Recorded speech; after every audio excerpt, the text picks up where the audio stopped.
First point is this, that budgets reflect priorities, and the budget that we're unveiling this morning and tonight, I think, does that with strategic investments, some painful but necessary cuts, and some savings for the future. The good news is we've experienced stronger than anticipated revenue. The flip side of that is we're just now getting back to where we were in 2007, so it's somewhat balanced by that. We've had a little more flexibility in making budget decisions this year than we had thought we would, quite frankly, because of the revenue growth. But it's balanced by the fact that we had $160 million in one-time federal money that was working its way out of the budget and that we knew was what we were going to lose. It's probably interesting to note that this budget, the total amount of federal funding in this budget proposal is 39.6% of the total funds are federal funds. Interestingly, 3 years prior to that, the federal funds made up 43.1% of the budget. So you can see what is happening to states. Federal government portion of the budgets is becoming smaller and smaller, obviously, particularly due to the stimulus funds leaving the budget. We still have annual cost increases for things like the BEP plan, TennCare, health insurance costs. They're consuming a larger and larger portion of the budget each year, and as we sit down to make the puzzle work, that's an increasing factor. I want to make one point here.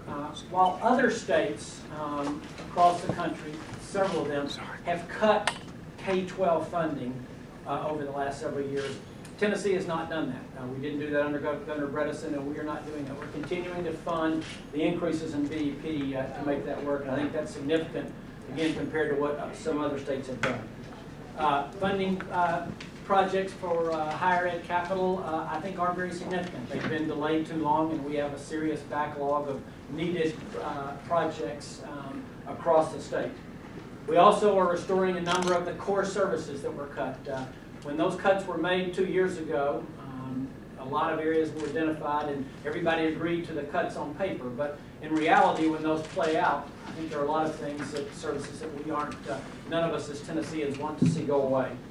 We're going to continue to build up the rainy day fund.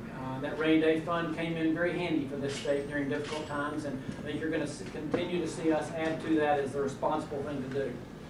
We're also going to propose a pay increase for state employees for the second year in a row. But I want to emphasize, I don't think giving nominal across-the-board pay raises is the best way in the long run to recruit, retain, and reward great employees.